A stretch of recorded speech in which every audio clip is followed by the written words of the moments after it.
Hello lovely people, welcome back to Quick Guide. Do you know how to become best friend into your Snapchat?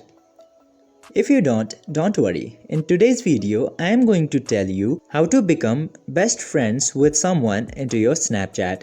So without any further ado, let's dive right into this exciting video.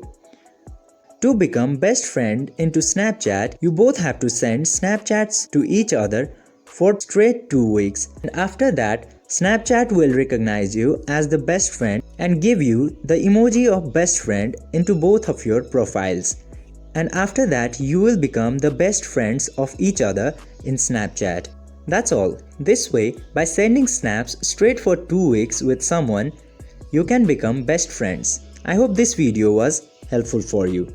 If yes, don't forget to like, share and subscribe to the channel to never miss another future contents like this. And also, don't forget to press the bell icon. Thank you for watching.